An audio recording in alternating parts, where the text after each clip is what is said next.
7 soalan esei, okay, 7 soalan esei iaitu dari 7 topik yang terpilih, okay. Topik-topik panjang, okay. Kejap lagi kita go through apa yang kita boleh spot untuk esei, okay. Frankly speaking that I don't remember soalan apa sebab saya hantar 3 set, okay. 3 set, 2 set pada saya, 1 set daripada Dr. Kisan, and ada yang saya ingat lah soalan-soalannya so I can bagiin, bukanlah soalan yang exactly saya nak bagi tapi lebih kurang macam banyak case study, cuma perlukan you relate case study itu dengan teori, okay. So nanti kita tengok topik by topik. Okay, and then malam ni juga saya nak share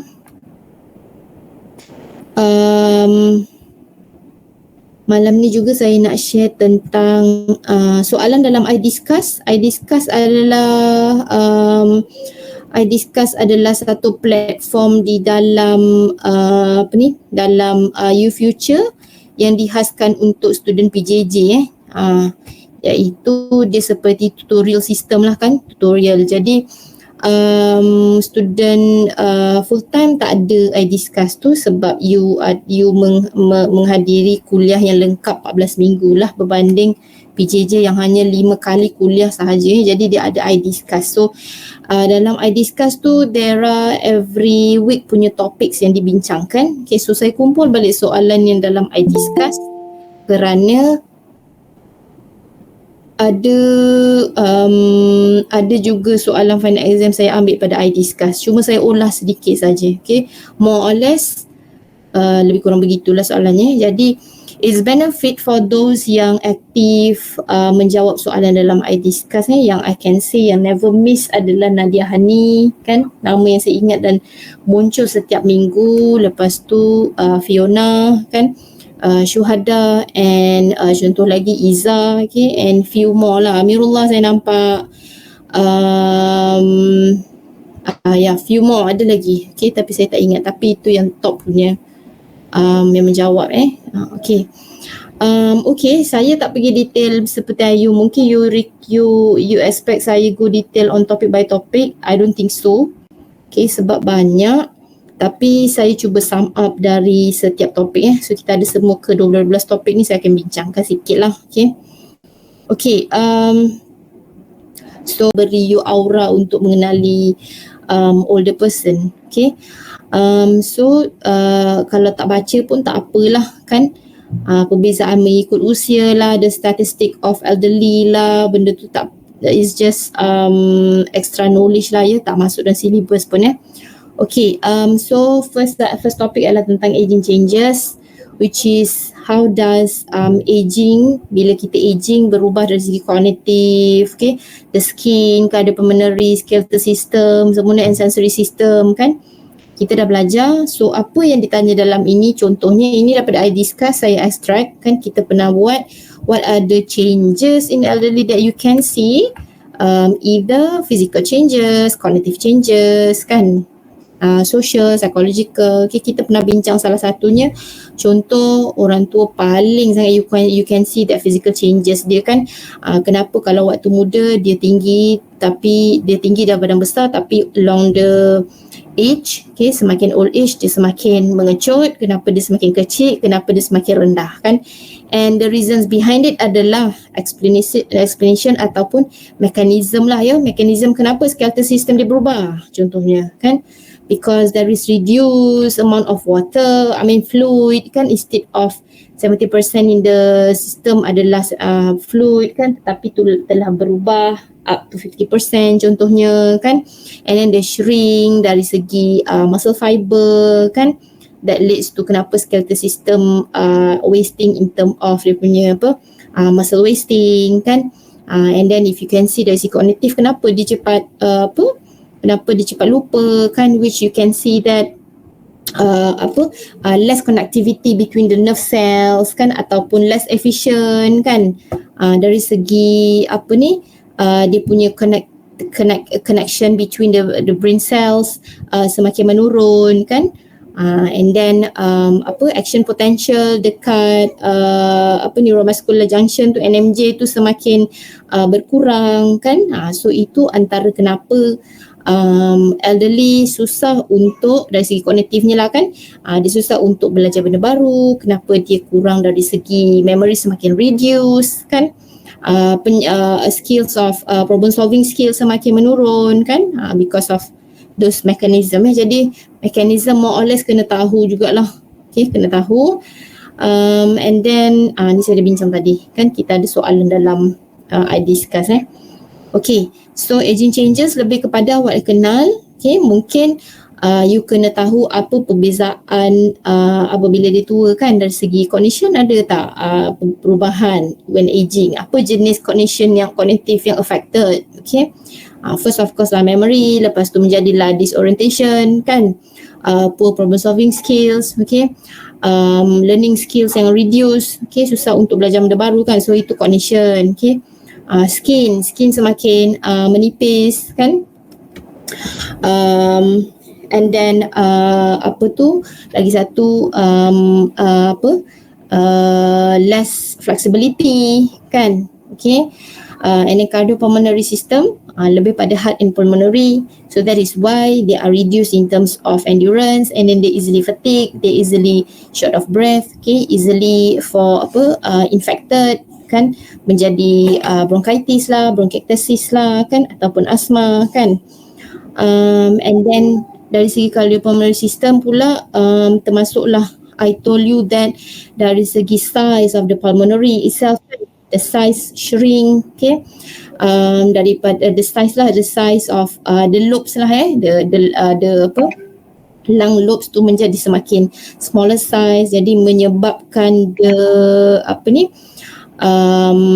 alveolus semakin less capacity untuk gas exchange kan. So itu dari segi mekanisme yang kena tahu. Okay, skeletal, when you talk about skeletal you have to mention dari segi muscle fiber, and then dia punya the joint system, okay, what happen in the synovial joints kan, and then lagi satu in terms of bones, okay, which is easily to get osteoporosis, the porous bone, okay, because of reduced calcium intake kan.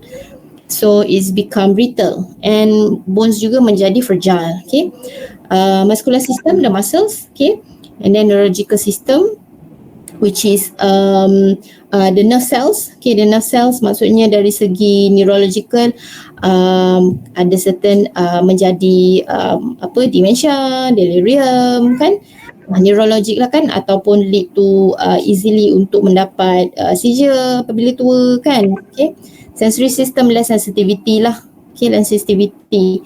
How do we know that they are less sensitive? Okay, because they kurang, we can see that they kurang kurang deri rasa kan, kurang selera, menyebabkan kurang selera kan, and then less sensitivity on the skin kan, macam tu Okay, so we have done on the aging system, aging changes.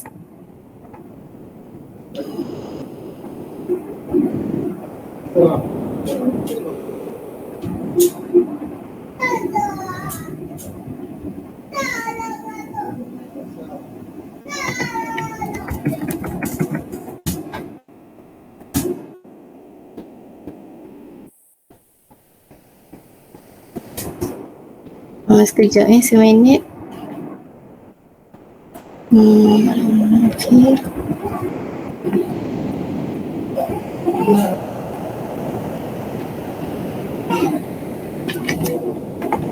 Okay, kemudian second adalah tentang theories of aging. Okay, theories of aging banyak, ada yang random events ataupun yang program aging kan, which both are involuntary, okay, which is you can't control, but then you have some intervention to slow down the aging process kan. Bila kita faham tentang biological, then we know that how do we make aging, macam mana kita nak menjadikan aging ni lebih efisien, lebih produktif, lebih successful. Okay, berbanding kita nak menghentikan aging, tidak Okay, so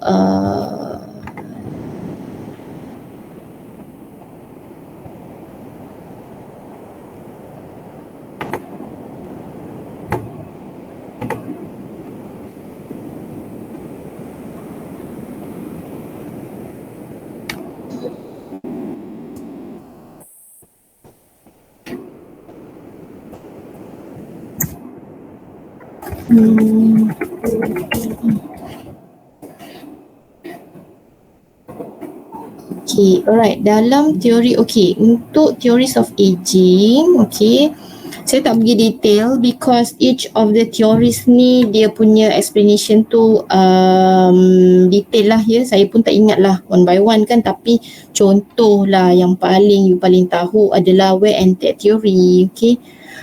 Pakai dan rosak, teori pakai dan rosak, okay, ataupun teori guna dan rosak, tu maksud dia kan. So apa teori yang guna dan rosak? Salah satu contoh adalah disease of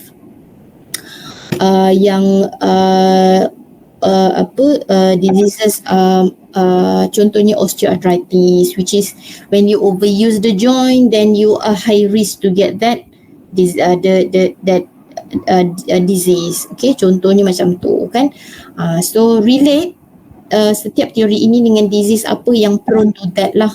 Okay, contoh autoimmune theory that you know, disease yang paling famous adalah apa autoimmune, rheumatoid arthritis kan, ataupun SLE kan, autoimmune kan, systemic lupus erythematosus, di mana autoimmune adalah when your antibody attack your own body cells. Okay, antibody awak ni dia tak mengenal musuh ataupun kawan, dan dia just attack whatever cells yang they like to attack kan, and then dia akan merosakkan cells itu dan merosakkan fungsi organ contohnya kan. So that is autoimmune lah kan. So you have to understand each of the theory and relate apa yang disease yang terlibat dengan itulah. Okay, so kita ada random events, kita ada program aging. Okay. Okay, so contoh soalan dalam I discuss, kita pernah discuss how biological theories influencing or impacting aging process and health condition. Contohnya kita dah discuss tadi lah, kalau you bagi contoh wear and tear theory, apa yang berlaku dalam wear and tear theory. Okay, and then apa contoh disease yang terlibat dengan wear and tear theory. Okay, ini contoh satu lah, then you can see the other theories as well. Okay.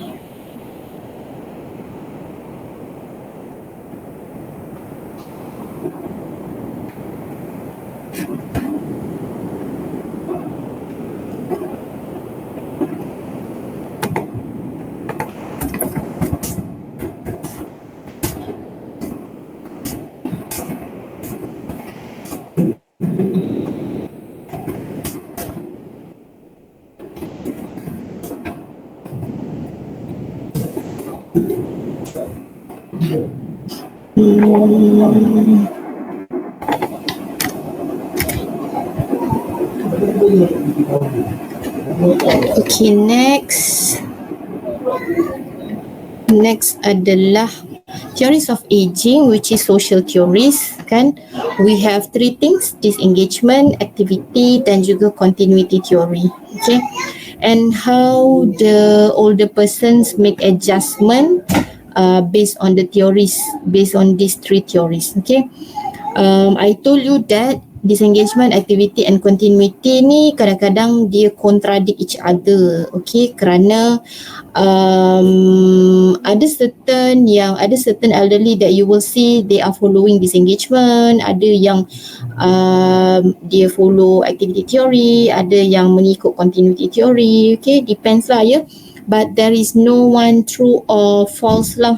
Okay, so tak boleh lah kata elderly mestilah following ataupun obey to activity theory atau continuity theory. This is quite positive. Salah juga kan. Maybe they choose to be disengagement because of something lah kan. So understand the underlying parts of the theory ini, kena faham. Okay, and then baru you boleh differentiate between disengagement, activity and continuity. Okay, what we can summarize from here adalah disengagement which is they disengage lah. Okay, dia mengasingkan, they isolate themselves daripada society ataupun daripada social. Okay, so they become introvert, they become less socialized. Okay, they are more to focusing on themselves, the family members, okay, within the house sahaja. Okay, so that is disengagement. Activity adalah they are doing activities, okay, sebelum dan selepas bekerja, selepas bersara, okay, apabila tua dia masih juga do activities, okay, tak boleh duduk diam punya orang, jadi still doing activities, whatever activities lah, they just want to keep to be keep engaging dan juga be active, kan. Continuity, they understand that they should do something else, maksudnya it's either they continue from the previous role ataupun they change to another roles. Okay, so continuity ada sedikit tentang roles and interest lah. Okay, so there are 3 differences and you can give examples lah. Okay, kalau keluar soalannya lah ya. Okay.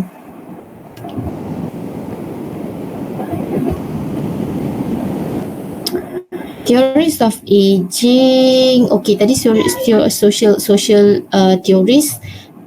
Another social theories iaitu tentang role theory, theory of human development dan juga exchange theory. Okay. Dan last sekali adalah Gero Transcendent. Okay. So role theory, you know that it's about how they pursue their roles. Okay, how the roles is really important ataupun meaningful for them. Okay. Ada yang they take role in outside of the house, contohnya dia masih participate in, they believe that when they have roles, they are more meaningful, okay, compared to when they don't have roles. Ada juga yang rasa role sebagai seorang nenek pun sudah cukup bagi dia, tak perlu menjadi jemaah di surau contohnya, kan. So role theory is according to the lifespan ataupun life course, okay. Theory of human development iaitu kalau Erikson ada 8 stages, kan, tetapi kalau elderly dia hanyalah pada stages yang ke-8 kalau you ingat lagi, kan, Erikson. And Pax theory dia adalah kesinambungan daripada Erikson, which is pada stage ke-8 tu dia pecah lagi kepada 4, kan, yang versus semua tu, ego versus despair katakan, kan. So of course setiap kita ni kalau mengikut Erikson theory, kan, setiap peringkat umur kita ada versus, which is we are against to another. Okay, how do we develop lah, sama ada towards positive atau negativity, kan. Okay, so begitulah Pax pun dia kembangkan daripada Erikson at the 8th stage, okay, yang ke-8. Okay, exchange theory is like sistem barter, okay, di mana dia akan mengambil kira mana yang win-win situation untuk dia. Okay, contohnya they choose to be staying with the child ataupun grandchild. Kenapa dia menjaga grandchild itu, kan? Kerana ada something that they can get from the grandchild, kan. Contohnya dia mendapat kasih sayang, dia mendapat perlindungan, dia mendapat duit belanja daripada cucu, kan. Tetapi cucu pula apa yang dia dapat beri kepada cucu. So means that exchange theory is about apa yang you can lend ataupun what you can get. Macam tu what you can lend and what you can get. Okay, so that is exchange theory. And Gero Transcendent, that you know, it's about 3 things. Satu adalah cosmic level. Okay, Gero adalah Jerry, the aging. Transcendent adalah about self. So macam mana dia perceive tentang diri dia apabila dia sudah tua ini, okay, ataupun macam mana pembawaan diri dia apabila dia tua. So itu maksud Gero Transcendent. So there are 3 perspektif. Kalau ingat lagi dalam Gero Transcendent theory, the 3 perspektif itu adalah cosmic, okay, personal dan juga social. So it's about cosmic, tentang dia dengan natural, okay, alam sekitar, dengan haiwan dan tumbuhan, tentang dia belief, okay, spiritual, kan, okay, and how they perceive about their personal, okay, dia seorang apa, dia rasa dia seorang yang kuat agama, dia seorang yang sangat percaya pada diri, sangat yakin ke, kan, dan juga tentang social, whether they are welcoming people to, dia nak be friend and make friends atau tidak lah, ya. So that is dari segi social. So baca sikit Gero Transcendent, the 3 perspektif itu, dan cuba relate dengan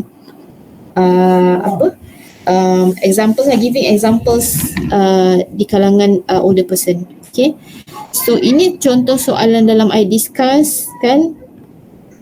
Dalam I Discuss, contoh dia kata, this old lady living alone independently 30 tahun, okay, after divorce and no child. Okay, so she feels that her life has had little meaning. Okay, and currently terrified of living with her own, living out her remaining years and dying. Okay, so maksudnya selepas dia bercerai, dia hidup sendiri 30 tahun dan sekarang ni dia rasa macam hidup dia teruk dan memikirkan tentang mati. Okay, so based on the Erik Erikson theory, lebih kurang macam ni lah soalan saya beri case study and you are relating with the theory. So dalam Erik Erikson stage of psychosocial, okay, the stage yang dia sedang experience adalah ego integrity and despair. Okay, cuba you explain dari sini sebenarnya dia sedang ego integrity ke atau dia despair. So you choose one answer. Okay, you choose. So if you think that this lady is experienced on ego integrity, then explain kenapa you rasa di ego integrity. Okay, dan kalau you rasa di despair, kenapa? What are the reasons that she feels despair? Okay, she is living in the sadness kan, dia rasa her life is meaningless kan, macam tu lah. Okay, so explain sedikit. Okay, next topic, kita kena laju sikit, dah separuh masa dah, tapi kita banyak lagi nak cover. Okay, issues among older person iaitu we talk about geriatric giants. Okay, ada sedikit tentang sarcopenia instability. Okay, sarcopenia is about weakness. Okay, orang tua yang lemah apa? Bukan lemah fikiran, tetapi sarcopenia is about lemah dari segi musculoskeletal. Okay, musculoskeletal. So what they have adalah sarcopenia, they have they experience of muscle wasting, they atrophy kan, and then loss of endurance, easily fatigue. Okay, so you can see that muscle bulk is slightly wasting ataupun atrophy, which is you can compare left and right. Okay, or you can see wrinkles are very prominent lah. Okay, bila wrinkles are prominent, which is it is less flexibility, okay, dan juga menunjukkan the muscle bulk is reduced. Okay, so that is where sarcopenia happens. Okay, and then the 9 eye for geriatric giant, ingat yang latest adalah 9. So these are the 9 eyes. Kena hafal lah setiap 9 eye ni okay, incontinence kan, masalah menahan ataupun functionality of bowel bladder ya, intellectual impairment kan, intellectual ni kognitif lah. So contoh keadaannya sama ada MCI, dementia. Okay, so itu delirium bukan dekat sini intellectual ni memang on kognitif sahaja. Okay, iatrogenesis iaitu this is about polypharmacy ataupun effects daripada medication. It's either one medication ataupun many medication. Medication yang banyak lah. Okay, so contohnya adalah polypharmacy ataupun yang harmful lah. Okay, yang menjadikan dia poisoning lah ya. So that is iatrogenesis. And incoherent barulah delirium. Delirium maksudnya nyanyuk. Okay, nyanyuk yang sementara. Okay, remember I told you that the difference between delirium and dementia. Apa satu perbezaan dementia dan delirium? Anyone ingat? Nanti you kata delirium nyanyuk, dementia pun nyanyuk juga. Apakah perbezaan di dua-dua itu?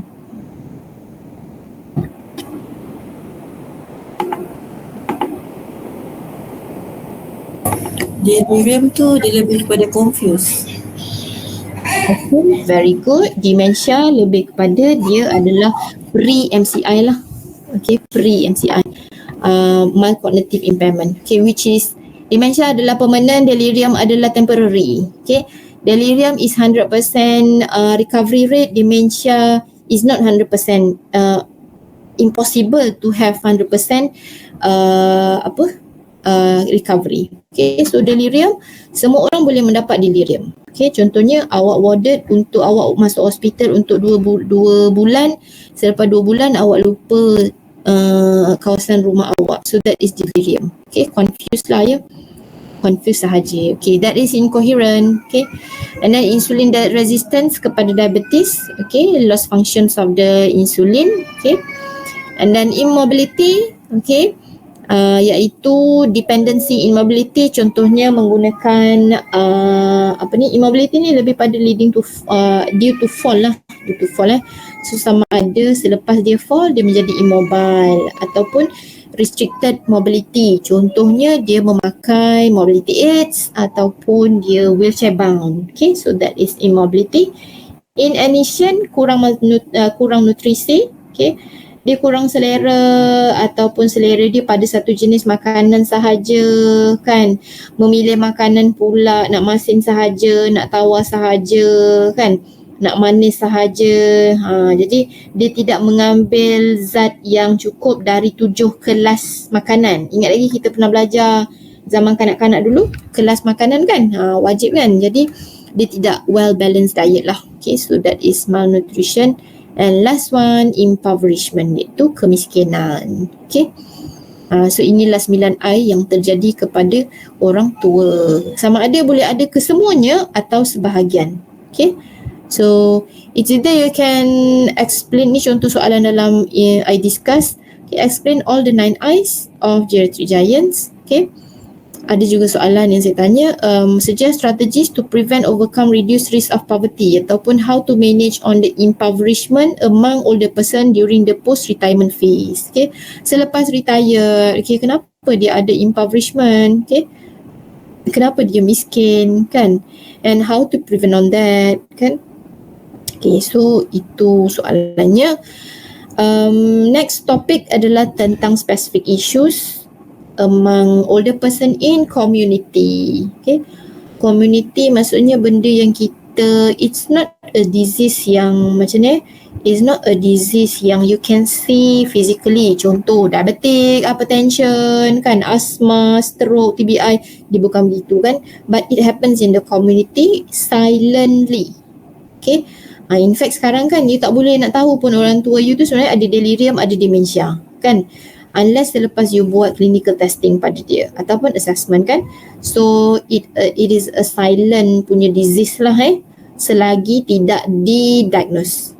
Okay, it's a silent dalam community. Contoh delirium kita discuss tadi, dementia and cognitive impairment. You know that dementia have 3, dia banyak jenis tapi ada 3 stages kan, pre-dementia, dementia dan juga severe. Okay, pre can be MCI, lepas tu dementia, and then severe cognitive impairment lah, maksudnya severe dementia.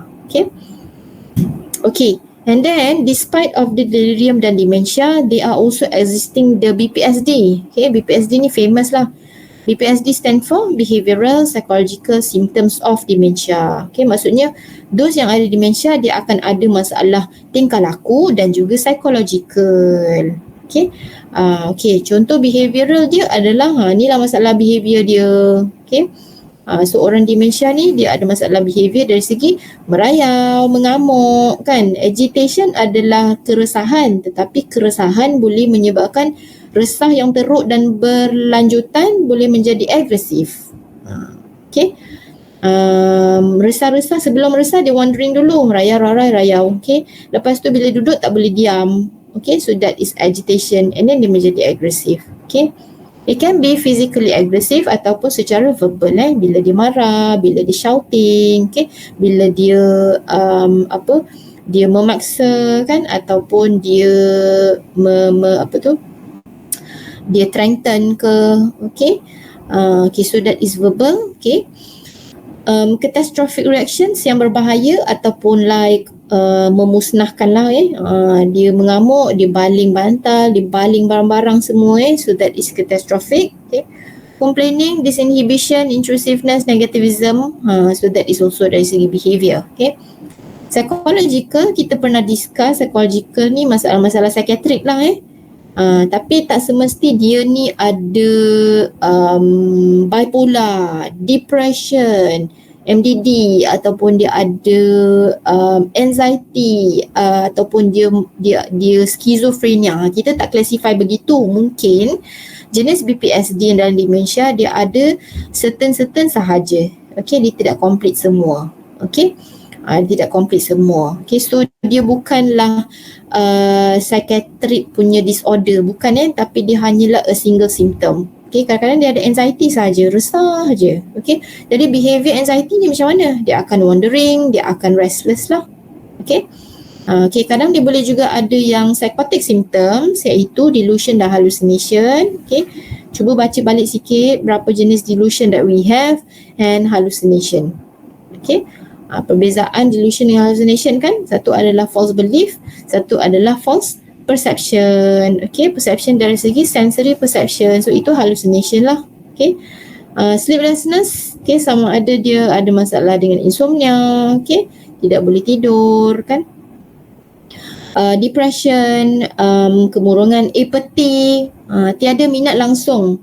Okay, tak minat langsung. Makan tak nak, minum tak nak, tengok TV tak nak, keluar tak nak, jumpa anak tak nak, semua tak nak. Apathy yang nampak diam, termenung, jauh kan, apathy. Okay, anxiety, social isolation, loneliness. Okay, so ini masalah psychological. And kemudian yalah, okay. So dalam BPSD ada dua symptoms yang you all perlu tahu dari behavior dan psychological. Okay. Okay, ini contoh soalan dalam I discuss. Okay. Okay, next tentang BPSD juga, tetapi relating to sedikit juga diseases, ada conditions lah. Okay. Contoh sini sebenarnya topik atas ni BPSD kita dah discuss kan, tapi next adalah tentang apa diseases yang selalu berlaku di kalangan elderly, okay, dari segi psychiatric condition ataupun medical, neuro or orthopedic okay, most common condition, most common. Okay, medical, you know lah, medical condition contoh dia ada bronchitis kan, pneumonia kan, selalu jangkitan paru-paru, asma, okay, COPD kan, mengah-mengah tu kan, jadi that is medical. Ataupun kalau cardiac disease pun sama jugalah, okay. And then contoh lagi diabetes kan, diabetes selalu terjadi di kalangan orang tua. Hypertension, itulah, anak beranak 4 serangkai itulah ya, medical condition yang terjadi. Okay, neurological, bacalah sedikit tentang CVA, okay, cerebrovascular accident, and then TBI, okay, ada juga TBI due to fall, jalan-jalan jatuh, concussion ada brain, okay, ada gegaran di otak dan juga lead tu dia menjadi seizure, kemudian TBI kan, okay.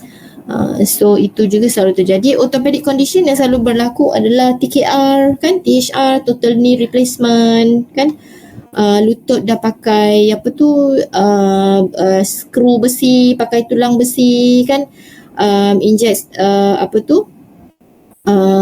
inject lah kan untuk dia punya synovial kan, and then kadang-kadang THR, total hip replacement due to dia punya due to fall kan, and then kena THR kan, so itu yang biasalah terjadi dalam orthopedic. Okay, and then there are also, ini adalah mental health condition which is alcohol and substance abuse.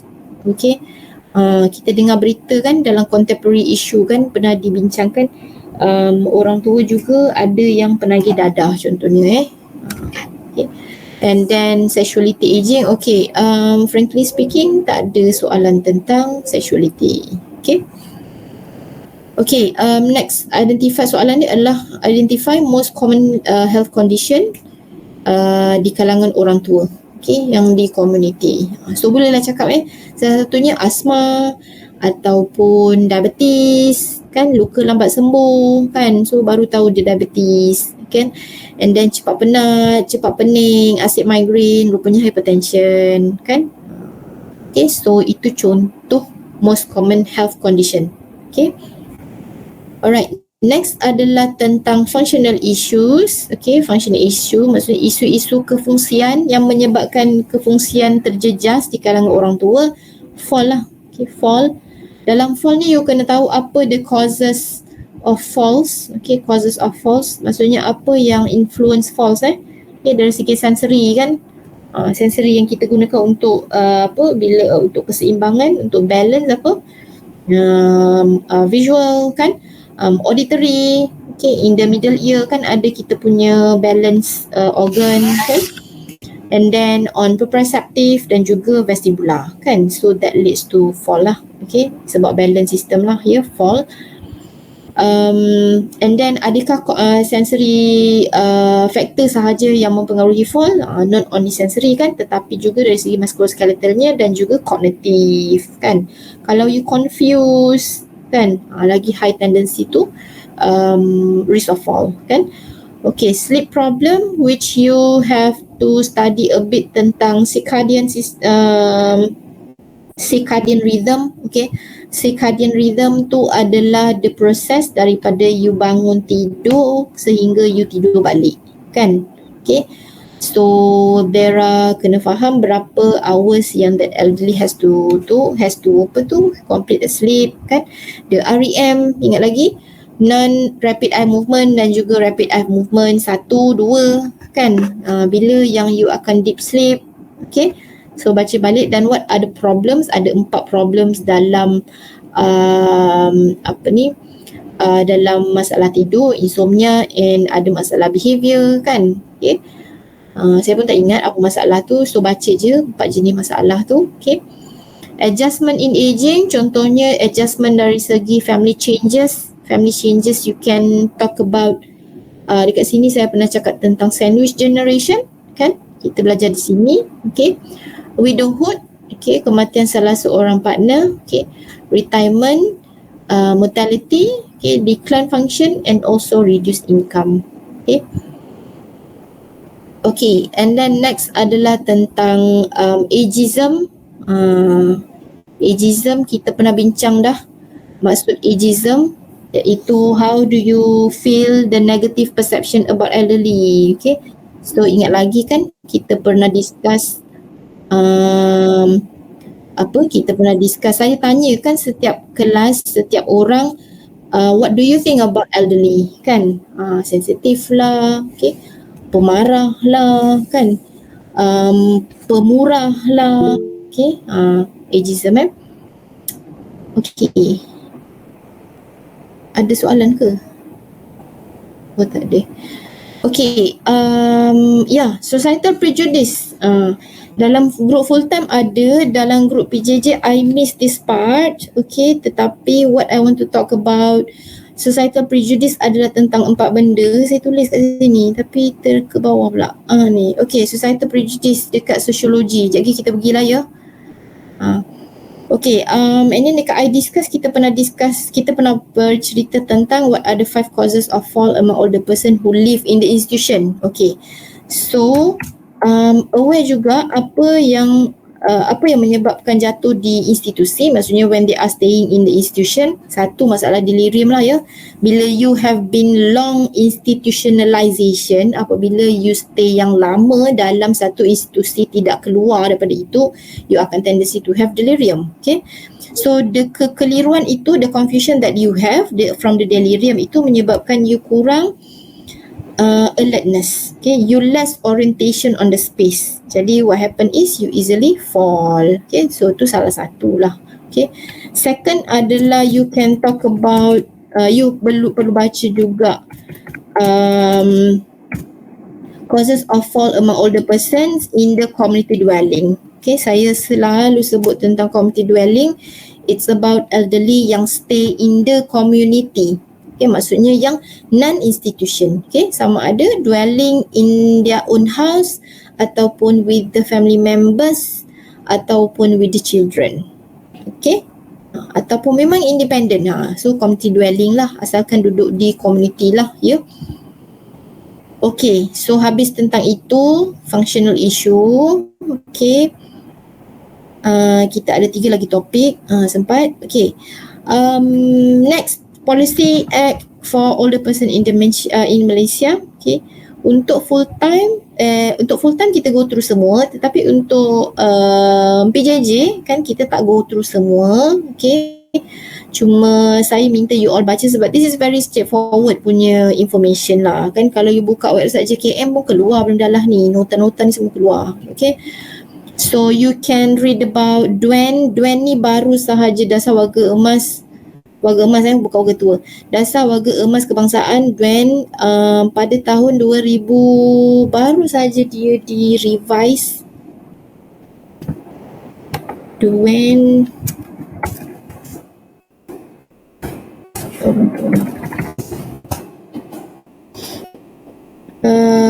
Okey, Duan yang terbaru adalah program Dasar Warga Emas Negara 2018. Okey, 2018. Okey.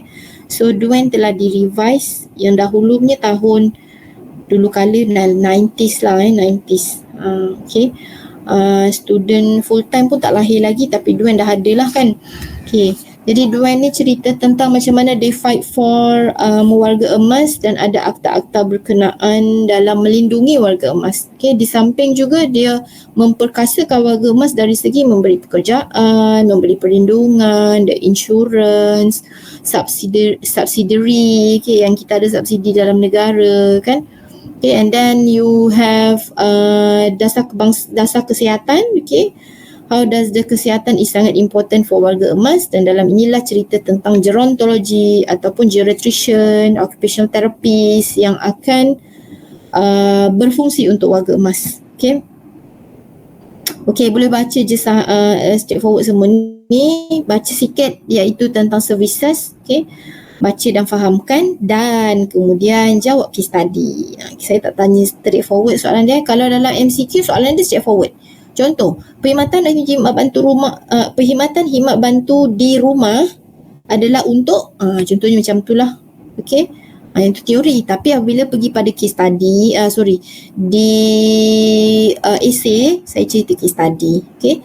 Kalau remember saya pernah lukis dalam kelas kan.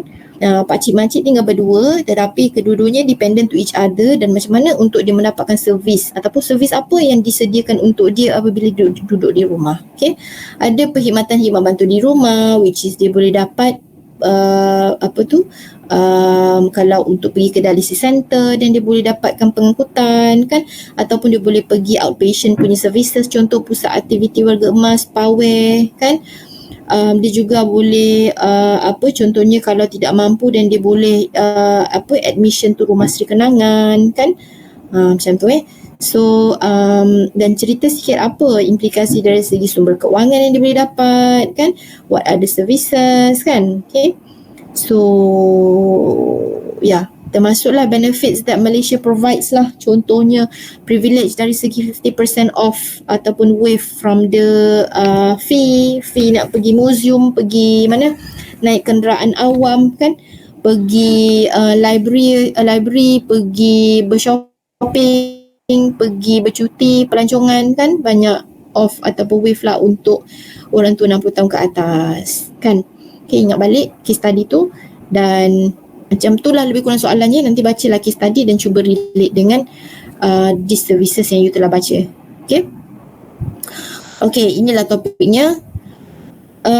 Second last topic iaitu sociology in aging. Okay, so apa yang berlaku dari segi masalah sosial di kalangan orang tua. Okay, so masalah di sosialnya adalah satu tentang keselamatan. Okay, keselamatan kena scam, keselamatan kena rompak, keselamatan dari segi rumah terbakar kan, safety lah housing, the rumah itself, poverty, impoverishment kan, dah tua-tua habis pula duit simpanan kan. Okay, neglect, okay, diabaikan atau didera kan. Okay, the retirement, healthcare, okay, social protection, contoh insurans ataupun hibah lah kan, termasuklah wills iaitu wasiat kan. And then how to care for the older person, apa yang kita perlu buat, okay, to intervene all these problems lah Apa maksud active aging ataupun successful aging? Okay, adakah successful aging tu apabila awak tidak sakit? Ataupun active aging tu adakah maksudnya apabila awak menjadi aktif? Jadi kalau tidak aktif tu, duduk rumah tak keluar tu tidak aktif ke kan? So baca apa teori di sampingnya. Dan last one adalah tentang societal prejudice. Okay, there are 5. Dalam prejudice ini ada 5: injustice, alienation, deprivation dan marginalization dan imbalance. So maksudnya apa? Kalau occupational injustice, which is dia tidak occupation itu tidak berlaku adil kepada orang tua. Contoh occupational injustice adalah orang itu tua tetapi awak memberikan dia kerja sebagai storekeeper. Okay, storekeeper. Kenapa tidak sesuai? Kenapa injustice pula? Kenapa tidak adil? Injustice adalah ketidakadilan kan? Kenapa tidak adil? Tidak adil dengan kudrat yang dia ada. Tidak adil dengan kemampuan dari segi fizikal, mungkin juga kognitifnya, mungkin juga dari segi psychologikalnya. Okay. Contohnya, so the occupation is being injustice to the older person. Okay, so itu maksud. Nanti awak baca semula, awak Google pun boleh dapat semua ni Tapi saya just bagi tahu roughly and summary lah Okay, alienation datang pada the root words adalah alien. Okay, kenapa alien? Awak mengasingkan dia. Okay, contoh dia seorang pesara guru besar. Okay, you tahu apabila dia pesara guru besar, dia sangat very highly knowledgeable. Okay, sangatlah aktif. Okay, dengan power dia sebelum ni ada kuasa kan. Tetapi apabila dia bersara, you tak bagi dia jadi AJK masjid, you tidak menggunakan dia punya power, dia punya benefit, you tak take benefit from him, you tidak menggunakan apa skills yang dia ada kan, so you alienkan dia. Okay, alien kan, maksud dia begitulah alienkan dia. Okay, deprivation, deprive iaitu kurang. Okay, kurang ni kalau saya faham dia seperti you memperlekehkan dia. Okay, memperlekeh. Dia sebenarnya dia boleh buat kerja itu lebih, tapi you limit dia. Jangan buat banyak-banyak. Awak tak mampu. Contohnya kan, awak tak mampu buat ni, jadi awak tak boleh buat punya. So you deprive, occupation itu deprive terhadap dia. Okay. Marginalization, margin maksudnya you ada certain margin. Okay. Contoh you limitkan ability dia. Okay, awak buat kira-kira, you jadi counter, tapi you boleh kira hingga 3 barang je. Lebih pada 3 barang awak tak boleh, walaupun awak boleh. Contohnya kan, so margin. You set the limit. Okay, you set the limit. So that is marginalization. And last one adalah imbalance. Imbalance adalah ketidakseimbangan lah. Okay, tidak seimbang dari segi kemampuan dia, occupationnya. Okay, imbalance. Imbalance ni kita jarang dengar. Kalau OT banyak explain dari segi, kalau you belajar tentang, you tahu tentang medical legal. Okay, medical legal banyak cakap tentang the 4 lah. 4 social prejudice lah. Okay, occupational injustice, alienation, occupational deprivation dan juga occupational marginalization. Okay, so itu dalam societal prejudice. Nanti baca lagi. Okay, kerana tak silap saya adalah dalam soalan MCQ tu lah. Okay, alright.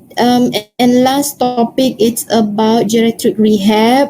Okay, geriatric rehab ni adalah dia mukadimah sedikit kepada OCT 496. OCT 496 you akan belajar kalau full time dalam semester 6, kalau IPJJ dalam semester 8. Okay, dengan Dr. Akisan lah yang ni So dia adalah mukadimah saja pada OCT 496, Occupation Therapy in Gerontology. Okay, so kita belajar roughly apa geriatric rehab yang ada ataupun intervention strategies. Okay, so dalam intervention strategies kita ada 5 peringkat kan. Ingat lagi, kita dah tak guna dulu kan yang ada remedial ataupun purposeful, meaningful activity. Dah tak ada yang tu, kita tak pakai the 5 stages, kita pakai yang the 5 component ini Sama ada your intervention adalah lebih kepada health promotion ke, remediation or restoration ke, ataupun you are maintaining, you are modifying ataupun you are preventing. Okay, so dalam older persons kita akan banyak health promo kan,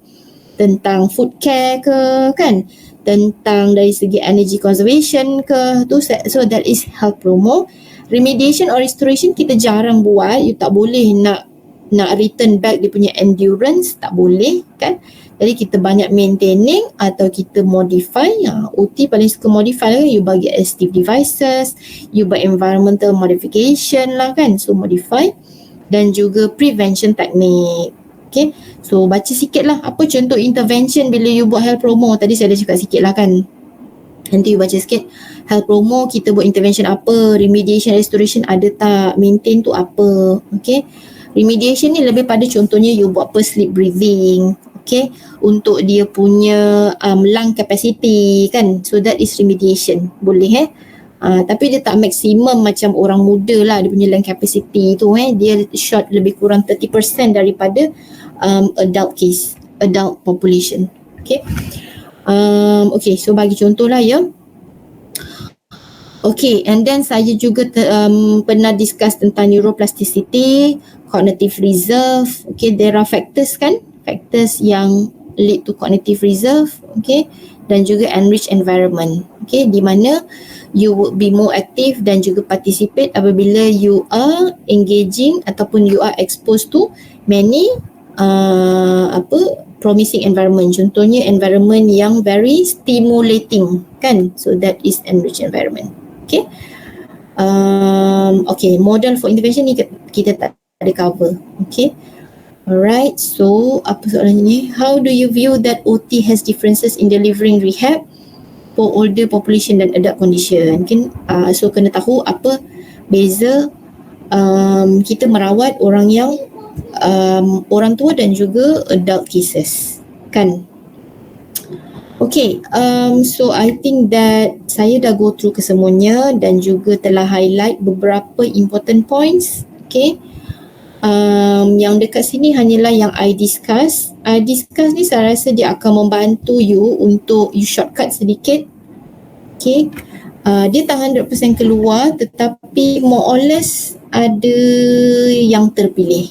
Okay, tidaklah sebiji ini kan, tapi sikit-sikit tu kenalah. So at least bila you try buat I discuss ni, then you adalah idea instead of you baca satu-satu and not satu-satu topik and then not testing your knowledge kan.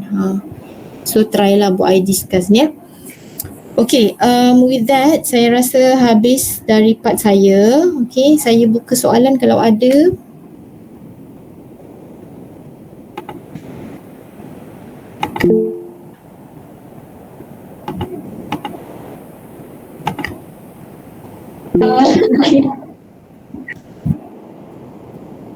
Okay, Muhammad Saiful Darus nak tanya apa? Silakan. Soalan saya berkenaan yang 9I tu. Okay. Contohlah kita, yelah kalau ada sometimes ni bila tengah exam ni kadang kita termiss kataan tu, tapi kita ada point yang contoh dari segi instability tapi kita letak fall berkaitan. Adakah itu in term of marking dia akan dikira macam mana? Okay. Fall dia equivalent lah, I would say dia equivalent maksud dia sama dengan instability kan. Ataupun bila you cakap tentang iatrogenesis, okay, iatrogenic, jadi you cakap tentang polypharmacy contohnya. Okay, you cakap tentang poverty tapi you are talking about impoverishment, it's okay. Okay, nama tu equivalent lah, ya, tak ada masalah. Ada juga certain salah eja pula iatrogenesis salah eja, IATRO salah eja kan. Jadi kalau explanation betul boleh lah. Boleh lah sebenarnya kita punya marking scheme agak luas lah, kita bagi peluang apa yang you tulis kita kira every words tu. Okay. Okay, Nur Syafiqah Rosman nak tanya. Meriahnya. Madam nak tanya. Kan adalah soalan atas 2 Miss hari tu, Madam hari tu.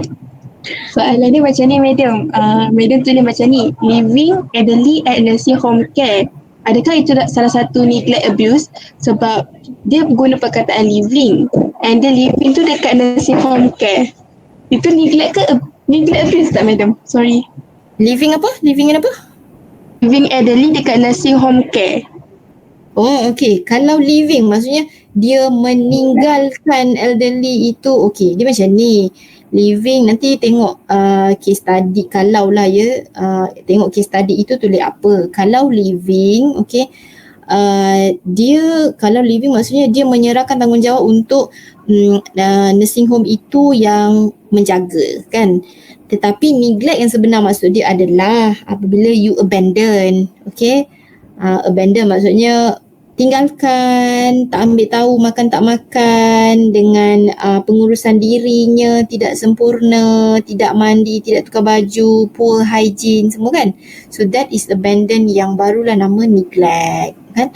Tapi kalau living maksudnya dia meletakkan orang tua itu di tempat jagaan tapi masih dijagalah maksudnya kan. So that is not abandon, maksudnya dia masih dijagalah.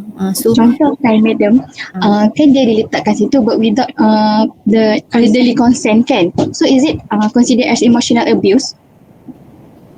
okay, emotional abuse, yes, it can be subjective, that how an older person to perceive. Kan apa yang dia perceive. Kalau dia rasa ditinggalkan dalam keadaan sedih, it would be emotionally abuse lah, dan kebanyakannya memang emotionally abuse lah sebenarnya.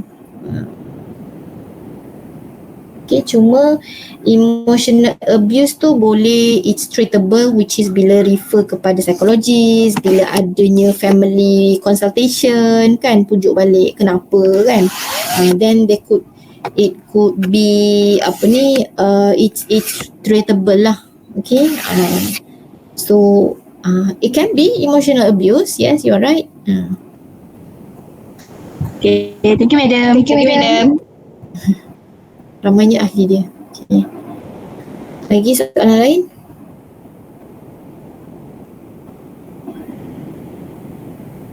Okay, apa saya nak kata, ada soalan yang 10 markah, ada yang 5 markah, ada yang 3 markah. Okay, 10 markah tu lebih pada justify ataupun explain. Okay, explain maksudnya explain tu ceritakan lah, kena cerita panjang. Okay, tu untuk soalan 10. Kalau macam describe, okay, describe adalah jelaskan, jelas sikit je lah, describe dalam 5 markah kan. Ataupun dia kata state, state adalah very straightforward. State 3 types of gerotranscendent perspective, katakan state je, tak payah explain. Maksudnya bila awak state tu, 1 cosmic, 2 personal, 3 social, macam tu kan.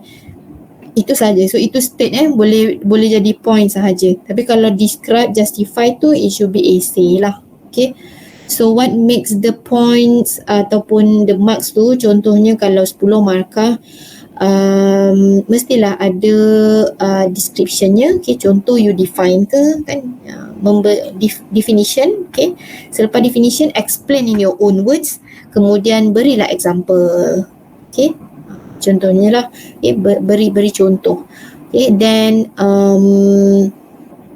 kalau soalan 10 markah tu, kalau tulisan you besar-besar, jadi dia akan 10 markah tu equal to 1 page. Okay, kalau soalan you tulisan you kecil-kecil, mungkin half ataupun 3/4 daripada kertas. Macam tu saya boleh katalah. Okay, means that kena make sure ada 10 ayat atau lebih. Okay, tulis lebih tak apa. Kalau kurang nanti susah pula nak cari markah. Macam tu lah. Itu kalau soalan yang 10 markah dan juga 5 markah. Okay. Macam tu lah. Tu je lah tipsnya. Okay, ada soalan lain? Madam. Ya. Maksudnya nanti soalan pun mungkin akan ada sedikit daripada Prof. Akisan jugalah ya? Ada. Sebab dia owner of the subject dan dia kena contribute soalan. Okay, so dia ada bagi 1 set. Saya yang pengajar, saya bagi 2 lagi set. And I don't know which set yang akan keluar. Okay, ataupun it could be, sebab kita ada sistem bank. Okay, bank question. Okay, maksudnya bank soalan. Jadi bank soalan tu ada 3 set inilah. So it's either pick saya punya soalan ataupun Dr. Akisan. Okay, so kalau soalan saya, apa yang kita discuss dekat I discuss tu ada sikit yang kena. Cuma soalannya berbentuk, yang dalam soalan exam mestilah bentuk case study. Jadi you akan dapat case study. You takkan okay, ceritakan 9I. Tidak semudah itulah. Okay, itu macam you muntahkan balik je apa yang you dah hafal kan. Tak. Okay, mungkin dia bagi case study. Apa contoh case study yang kita pernah bincang dalam kelas yang saya lukis tu? Pakcik dan makcik duduk bersama, kemudian dia tak boleh keluar, jadi apa jenis bantuan dia boleh dapat? Dia macam tu So you have to integrate daripada you punya teori tu kepada case study. Okay, that's the reason kenapa ada essay lah. Essay lebih kepada untuk faham you punya, untuk tahu level kefahaman you. Okay. Kalau teori yang macam memorizing kan, itu semua dalam MCQ lah. Okay. MCQ tak ada case study. Case study semua dah essay. Sebab tu dah essay tu you boleh goreng sikit lah. Goreng lah lebih-lebih sampai habis masa. Supaya dapatlah diberi markah. Okay, soalan lain?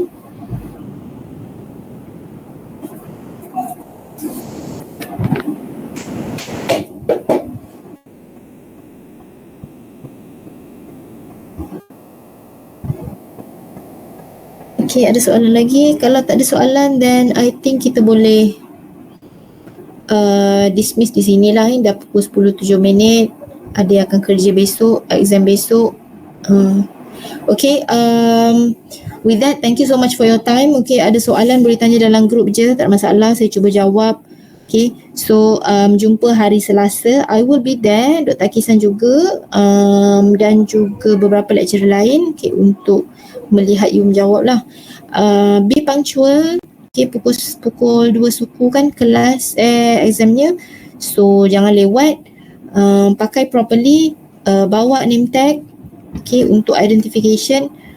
MCQ tolong pakai pensel 2B sahaja, jangan pakai shaker, jangan pakai tu sebabnya ada certain tu tak detect kita marking pakai mesin, jadi dia tak boleh detect you punya, walaupun 2B tapi dia tak sama dengan pensel batang.